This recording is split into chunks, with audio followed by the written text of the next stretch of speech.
বাংলাদেশের ছাত্র জনতা কখনো বুলেটে ভয় পায় নাই।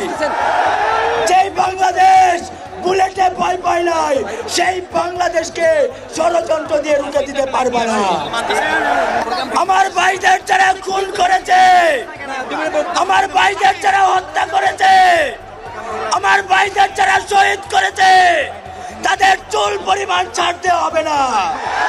আমরা যখন ঘর ছিঁড়েছিলাম, আমরা যখন বলেছিলাম আমরা নাও ফিরতে পারি, আমাদের ফেরার আর কোনো ইচ্ছে নাই, কিন্তু এই বাংলার জমিনে ফেসিবাদের কবর রচনা করে যাবো ইনশাআল্লাহ।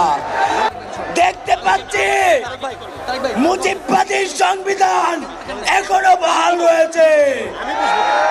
যেই সংবিধান বাংলাদেশের নাগরিকের অধিকার দিতে পারে নাই, যেই সংবিধান দাড়ি টুপিওয়ালাদেরকে অধিকার দিতে পারে নাই, যেই সংবিধান আলেমদেরকে জঙ্গি বানিয়েছে, সেই সংবিধান বাংলাদেশে থাকতে পারে না।